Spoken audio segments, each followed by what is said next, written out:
በስመ አብ ወወልድ ወመንፈስ ቅዱስ አሐዱ አምላክ አሜን። ታላቁ የአይሁድ ሸንጎ።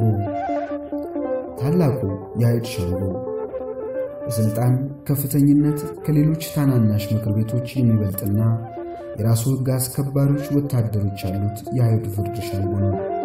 በዚህ ዓመት በተሾመው ሊቀ ካህናት መሪነት ቀድሞ በሊቀ ካህንነት ያገለገሉት ካህናት አለቆችን በሕግ አዋቂነታቸውና ጠንቃቂነታቸው በሕዝቡና በሸንጎ ዘንድ ክብር የሚሰጣቸው ጸሐፍት ፈሪሳውያንና በሕዝብ የተከበሩ ሽማግሌዎችን ያካተተው ይህ ታላቅ ሸንጎ 72 አባላትን የያዘ ነው። የሸንጎ አባላት ውስጥ ተጽዕኖ ፈጣሪ የሆኑት ጸሐፍት ፈሪሳውያንና የካህናት አለቆች ናቸው። የካህናት አለቆች ከሰዱቃውያን ወገን ሲሆኑ በሀገረ ገዢው ዘንድ ባላቸው ተቀባይነትና በገንዘብ አቅማቸው የሚፈሩና መቅደሱን የተቆጣጠሩ ናቸው። ፈሪሳውያን ደግሞ በሕግ አዋቂነታቸውና አጥባቂነታቸው የሚበልጡ በሕዝባዊ ድጋፍም ብልጫ ያላቸው ናቸው።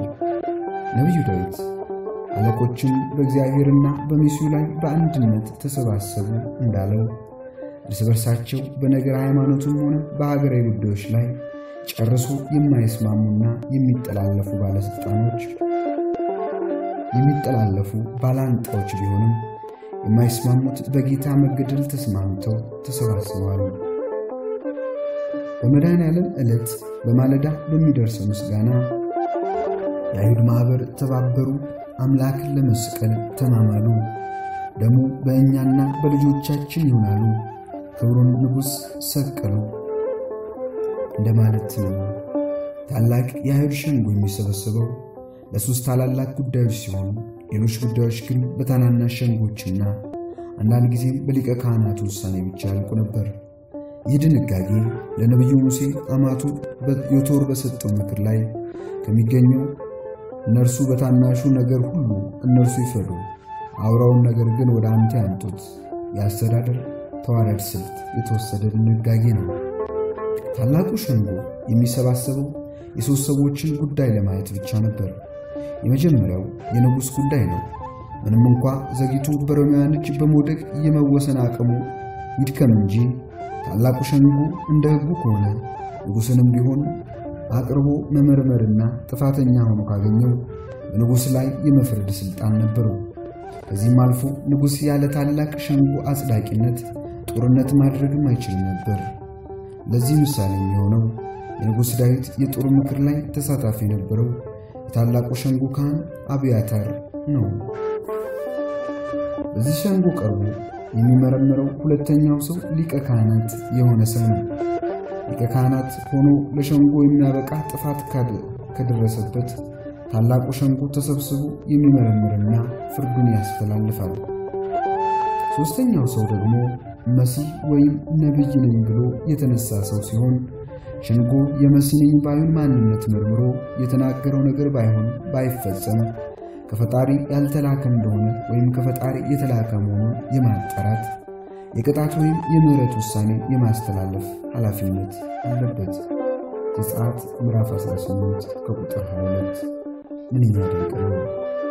አይሁድ ሳያውቁ የሐሙስ ማታውን ታላቁን ሸንጎ ማድረጋቸው የተከሳሹን ማንነት እንድናስተውል አደረገን። በዛች ምሽት በሸንጎ ፊት የቆመው መድኃኔዓለም የነገሥታት ንጉሥ ሊቀ ካህናትና መሲህ ነውና ታላቁ የአይሁድ ሸንጎ በዚህ ሥልጣኑ የተነሳ እጅግ የተከበረና ያለ ምክንያት የማይጠራ ሸንጎ ሲሆን በሕግ አዋቂዎች ፈሪሳውያን በካህናት አለቆች ዘንድ ክርክር ተደርጎበት መጽሐፍ ተጠቅሶበት የሚደረግ የፍትህ ሸንጎ ነበረ። የክሱን ማንነት፣ የምስክሮቹን ቃል፣ የሸንጎን ቃለ ጉባኤ በጥንቃቄ የሚጽፉ ሁለት ጸሐፍትም በጉባኤ ላይ ይቀመጣሉ። የሸንጎ አባላት ተሟልተው በቤተ መቅደስ ውስጥ በተዘጋጀው ፍርድ የሚሰጥበት ዓለት ግማሽ ክብ ሰርተው በክብር ይቀመጡና በእርጋታ ምርመራውን ያካሂዳሉ። ከምርመራው ሂደት ፍጻሜ በኋላ የረፍትና የማሰቢያ ጊዜ ወስደው ቢያንስ ከአንድ ቀን ረፍት በኋላ የሥራ ሰዓታቸውን ጠብቀው ዳግመኛ ይሰበሰባሉ። በዚህ ስብሰባ ውሳኔው ላይ ድምፅ የሚሰጥ ሲሆን ገና ወጣት የሆኑ የሸንጎ አባላት አንጋፋዎቹ በሚሰጡት ሐሳብ ተጽዕኖ እንዳያርፍባቸው መጀመሪያ ሐሳብን እንዲሰጡ ይደረጋል። ከዚያም ሌሎች ይከተላሉ። ሁሉ መጨረሻው ሊቀ ካህናቱ ግራ ቀኙን አይቶ የድምጹን ሚዛን አገናዝቦ የመጨረሻውን ውሳኔ ይፋ ያደርጋል። ይህንን ሁሉ መዘርዘር ያስፈልገን ጌታችን ላይ የተፈጸመውን ግፍ ለማሳየት ነው። ከላይ ካየናቸው ቅድመ ሁኔታዎች ለጌታችን አንድም አልተሟላም። ጌታችን ላይ የፍርድ ሂደቱ ከመጀመሩ ከ3 ቀን በፊት በዕለተ ረቡዕ ሊገድሉት አስቀድመው ወስነው ነበር። ቀያፋም ሕዝቡ ሁሉ ከሚጠፋ አንድ ሰው ስለ ሕዝቡ ቢሞት ይሻላል ብሎ በመወሰን ሳይታወቀው ጌታ ስለ ሕዝቡ እንደሚሞት መስክሮ ነበር። ውሳኔው አስቀድሞ የተጠናቀቀ ፍርድ እንዴት ፍትህ ሊገኝበት ይችላል? ጌታችን በፍርዱ ሂደት ቢጠይቁት ዝም ይል የነበረው ለማስመሰልና ምክንያት ለመፍጠር እንጂ ውሳኔውን አስቀድሞ ወስነው ጨርሰው የመጡ ፈራጆች ስለሆኑ ነበር። ከአይሁድ ሕግ አንጻር ጌታችን ላይ ብዙ ፍትህ ተጋድሎ ነበር። ምርመራው ከተካሄደበት ቦታ ብንጀምር የፍርድ ሂደቱ የተካሄደው በቤተ መቅደስ ሳይሆን በቀያፋ ግቢ ውስጥ ነበር። ሐና ጌታችንን ከሕግ ውጪ ከሸንጎ በፊት ወደ ቤቱ እልፍኝ አስቀምጦ ለብቻው ሊመረምር ሞክሯል። የሸንጎ የሥራ ሰዓት ደግሞ ቀን ብቻ ነበር። ታልሙድ የተሰኘው መጽሐፋቸው እንደተቀመጠው ሸንጎ ለፍርድ የሚቀመጠው የጧቱ መስዋዕት ቀርቦ ከተፈጸመበት ሰዓት ጀምሮ የማታው መስዋዕት እስከሚሰዋበት ሰዓት ድረስ ብቻ ነበር። ጌታችንን ግን ይዘው ለፍርድ ያቆሙት ከምሽቱ 4 ሰዓት በኋላ ነበር። አብዛኞቹ የሸንጎ አባላት በተለይም ሕግ የሚጠነቀቁት ሰዎች ባልተገኙበት በተዋከበ ሁኔታ የተካሄደ የጨለማ ፍርድ ነበር። ሌላው የሸንጎ ሕግ በሰንበት በበዓል ዋዜማ ሸንጎ እንዳይቀመጥ የሚከለክል ነው። ጌታችን የተያዘበት ዕለት ግን በዓል ቢሉ ፋሲካ፣ የበዓል ዋዜማ ቢሉ የቂጣ በዓል ዋዜማ ነበር። የተያዘበት ቀን በአይሁድ አቆጣጠር ኒሳ 14 እንዲያውም ታላቅ ክብረ በዓል ነው። እስራኤላውያን በዚህ ወር እስከ 14ኛው ቀን ድረስ ጠብቁት፣ እስራኤል ማህበር ጉባኤ ሁሉ ሲመሽ ይረዱት ዘጸአት ምዕራፍ 12 ከቁጥር 6 ተብሎ ተነግሯቸው የነበረበት ዕለት ይህ ዕለት ነው። በታዘዙት መሰረት ነውር የሌለበትን በግ አርደው ደሙን በበሮቻቸው መቃንና ጉበን ላይ የቀቡት የተቀቀለውንም ወይም ጥሬውን እንብላ ሳይሉ የተጠበሰውን ከመራራ ቅጠል ጋር የበሉበት በእጃቸው በትር አድርገው የወገባቸውን ታጥቀው ቶሎ ቶሎ የበሉበት ምሽት ይህ የኒሳን 14 ምሽት ነበር። እስራኤል ከግብጽ ባርነት ነፃ የወጣው በግ በታረደበት በዚያው ምሽት ሁላችንን ከሲኦል ባርነት ነፃ የሚያወጣው በግ መያዙ ምንኛ ድንቅ ነው። ኃጢአት ነውር ያልተገኘበት ንጹሕ በግ ደሙን የሰውነታችን በር በሆነው በከንፈራችን የምንቀበለውና በሞት የምንድንበት በግ ለጥሬ ሥጋ ምሳሌ ሥጋውን የመለኮት እሳት ያልተዋሃደው ነው ሳንል ለተቀቀለ ሥጋ ምሳሌ ደግሞ የመለኮቱ እሳትና ሥጋውን አጥፍቶታል ሳንል እሳት እንደማይለየው እንደተጠበሰው ሥጋ መለኮት የተዋሃደው ሥጋ ነው እያለን የምንበላው በግ ከመራራ ቅጠል ጋር እንደበሉ መራራ የሆነ ሞቱን እያሰብ ሥጋውን የምንበላው በግ የመስቀሉን ምርኩዝ ይዘን የወንጌልን ጫማ ተጫምተን የምንበላው በግ በዚህ ምሽት መያዙ ብሉይና ሐዲስን ፍንትው አድርጎ የሚያሳይ ነውና እንኳን በዚያች ምሽት ያዙት ብለን ደስ ይለናል። ፋሲካችን ክርስቶስ ታርዷልና። አንደኛ ቆሮንቶስ ምዕራፍ 5 ከቁጥር 7።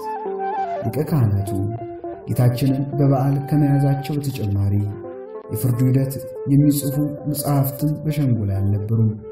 ቢኖሩም በበዓልና በሰንበት መጻፍን ራሱ ሕጉ ስለሚከለክል እሺ ብለው አይጽፉም ነበር። በዚህ ፍርደ ገምድል ምርመራ የማሰቢያ ጊዜ ሳይወስዱ በአግባቡ ሳይመረምሩ በማዋከብ ብቻ ራሳቸው ከሳሽ፣ ራሳቸው ምስክሮች፣ ራሳቸው ፈራጅ ሆነው በተከሰሰበት ዕለት ለሞት አደረሱት። በዚያች ምሽት በጨለማው ፍርድ ቤት ብዙ ግፍ ተፈጽሟል። ጌታችን በወታደሮችና በሊቀ ካህናት ተከቦ ተሰድቧል። በጥፊ ተመቷል። ተራ በተራ ርኩስ ምራቃቸውን ተፍተውበታል። እስቲ ለአንድ አፍታ ወደዚያ የጨለማ ሸንጎ ለእኛ ተይዞ በአይሁድ መካከል ብቻውን የቆመውን ደቀ መዛሙርቱ ትተውት የሸሹትን ጌታ ተከትለን በዓይነ ሕሊናችን እንግባ። ቤተክርስቲያናችን አንጀት የሚያላውሰው ውብ ዜማ ብዙ ውሾች ከበቡኝ፣ የክፎች ጉባኤም ያዘኝ ብሎ በዳዊት አንደበት የተነገረውን የክርስቶስ በውሾች አይሁድ ተከቦ በክፎች ሊቀ ካህናት ተይዞ እናየው ዘንድ በዓይነ ሕሊናችን ወደ ቀያፋ ቤት ሸንጎ ጌታችን ተከትለን እንግባ። ቅዱስ ኤፍሬም እንዲህ ይላል። ሁሉን የፈጠረው ጌታ ዛሬ በቀያፋ ፊት እንደ ወንጀለኛ እየተመረመረ ነው። ከባሪያዎቹ አንዱ በጥፊ መታው። ጌታም ቆሞ ባሪያው ሊፈርድበት ተቀመጠ። በክፋት እየተሞላው ቁጭ ብሎ በንጹህ ላይ ፈረደበት።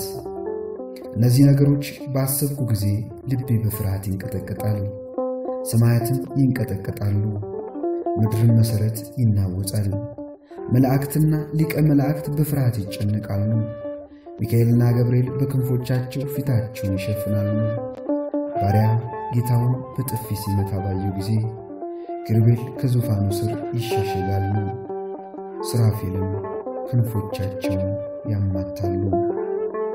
ወስብሐት ለእግዚአብሔር።